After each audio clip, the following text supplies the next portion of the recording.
Hi hello welcome to Vani's kitchen. ఈరోజు వాణీస్ కిచెన్లో సాంబార్ ఇడ్లీ. ఓయ్ సాంబార్ ఇడ్లీనా మాకొచ్చులేండి అని మాత్రం వీడియో స్కిప్ చేయకండి, ఎందుకంటే ఒక్కొక్కళ్ళు ఒక్కొక్క స్టైల్లో చేస్తారు కదండి. నా స్టైల్ ఆఫ్ సాంబార్ ఇడ్లీ ఎలా ఉంటుంది అనేది ఒక్కసారి ట్రై చేయండి, చాలా చాలా బాగుంటుంది.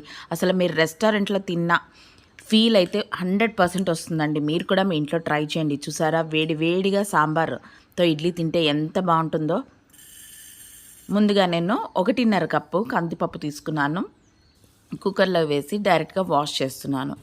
కందిపప్పు ఎప్పుడైనా శుభ్రంగా వాష్ చేసిన తర్వాత వాటర్ వేసి మినిమం హాఫ్ అన్ అవర్ అయినా నానబెట్టుకోవాలండి.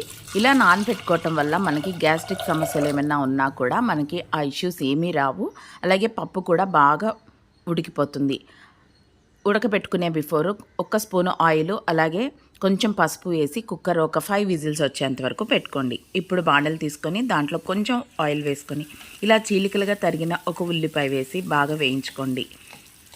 ఉల్లిపాయలు వేగేంత వరకు కూడా సన్న సెగలో పెట్టి అట్లా కలుపుతూ ఉండాలి.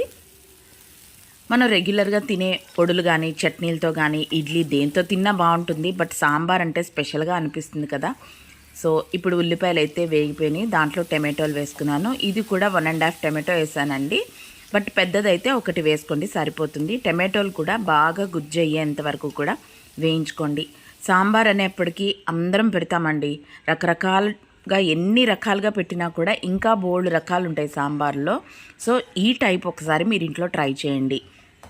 ఉల్లిపాయలు టమాటోలు మగ్గిపోయినాయి అనుకునేప్పుడు ఒక గుప్పెడు కొబ్బరి ముక్కలు వేసుకోండి. ఈ కొబ్బరి ముక్కలు వేయటం వల్ల కూడా సాంబార్లో మంచి టేస్ట్ వస్తుంది, కమ్మదనం అనేది పెరుగుతుంది.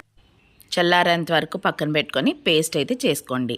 ఇప్పుడు వేరే బాండలు తీసుకొని, అంటే ఎందులో అయితే మనం సాంబార్ చేయాలనుకుంటున్నామో ఆ బాండలు తీసుకొని దాంట్లో ఆయిల్ వేసి, ఆయిల్ కానీ గీ కానీ ఏదైనా వేసుకోవచ్చండి. ఇలా జీలకర్ర ఆవాలు మెంతులు వేసి పోపు వేసి ఉల్లిపాయలు వేసుకోండి. ఇది ఇంకొక ఉల్లిపాయ వేసానండి. కొబ్బరి చెక్క అయితే పడిపోయింది దాంట్లో, అది తీసి పక్కన పెట్టేశాను. ఉల్లిపాయలు మనం చిన్న సాంబార్ ఉల్లిపాయలు తీసుకున్నా కూడా బాగుంటుంది, బట్ నా దగ్గర అవైలబిలిటీ లేవు, అందుకనే ఇలాగా నార్మల్గా రెగ్యులర్గా యూజ్ చేసే ఉల్లిపాయ అలాగే పచ్చిమిరపకాయలు. అండ్ చూసారా, పేస్ట్ రెడీ అయిపోయింది. ఆ పేస్ట్తో పాటు ఇలా పప్పు కూడా బాగా మెదిపేసుకోండి. చిన్నగా తరిగిన ఆనపకాయ ముక్కలు వేసుకోండి. మనం ఇందులో ఏదైనా కూరలు మనకు నచ్చినవి వేసుకోవచ్చండి, బట్ ఎక్కువగా రెగ్యులర్గా మనం పెట్టుకునే రైస్లోకి పెట్టుకునే సాంబార్ లాగా వేసుకున్నాం అనుకోండి, ఎక్కువ వెజిటేబుల్స్ అంతా బాగుండదు. కొంచెం మనం పెట్టుకునే దాంట్లో తక్కువ వెజిటేబుల్స్ ఉండేటట్టే చూసుకోండి. వెజిటేబుల్స్ లేకపోయినా కూడా ఈ సాంబార్ బాగుంటుందండి. నేను బెండకాయ ముక్కలు కూడా వేశాను. ఆల్రెడీ చేసి పెట్టుకున్న ఆనియన్ అండ్ టమాటో పేస్ట్, కొబ్బరి అన్నీ చేసిన పేస్ట్ ఉంది కదా, ఆ పేస్ట్ కూడా వేసి బాగా వేయించుకున్నాను. బాగా వేగాలండి. ఆయిల్ అయితే సెపరేట్ అయ్యేంత వరకు వేయించండి. ఎంత బాగా వేగితే మనకి వేసిన వెజిటబుల్స్ కూడా బాగా వేగిపోతాయి. అలాగే ఇప్పుడు మనం చింతపండు రసం ఎక్కువ పులుపు అనేది ఇందులో అంత బాగుండదు, సో వాటర్ కంటెంట్ అనేది ఎక్కువగా వేసుకోండి. చింతపండు తీసుకోవటం కూడా తక్కువ తీసుకుంటే, అంటే సరిపోయినంత తీసుకోండి. నేనైతే నిమ్మకాయ సైజ్ అంతా తీసుకున్నానండి. ఇది ఇంచుమించు 5-6 మెంబర్స్కి కావాల్సినంత సాంబార్ అయితే పెడుతున్నాను. సో బాగా కలిపేసుకొని ఇప్పుడు మనం ఉడకపెట్టిన పప్పు ఇందులో వేసుకోవాలి. పప్పు అయితే గుర్తుపెట్టుకోండి, బాగా స్మాష్ అయిపోవాలి. 1.5 స్పూన్ సాల్ట్ వేసాను, అలాగే 1 స్పూన్ కారం వేసుకున్నాను.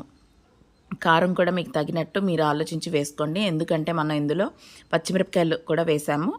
సో వేసేసి అంతా కూడా ఒక్కసారి ఇలాగా కలిపేసుకోండి. ఇప్పుడు కరివేపాకండి. కరివేపాకు లేని సాంబార్లు రసాలు ఏముంటాయండి. సో కరివేపాకు కూడా వేసుకున్నాను. మంచి స్మెల్ అయితే మనకి వస్తుంది.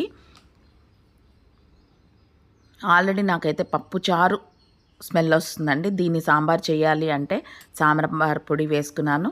అలాగే కొత్తిమీర ఇంకా ఉడికిపోయింది అనుకునేప్పుడు లాస్ట్లో కొత్తిమీర కూడా వేసుకోండి. కొత్తిమీర కూడా వేసుకొని వేడి వేడి సాంబార్లో బటన్ ఇడ్లీ అయితే చాలా బాగుంటుందండి. దీనికి అంటే చిన్న ఇడ్లీలు ఉంటాయి కదా, సో అది కూడా చాలా బాగుంటుంది. ఇందులో పులుపు బ్యాలెన్స్ చేయడానికి కొంచెం బెల్లం వేయండి.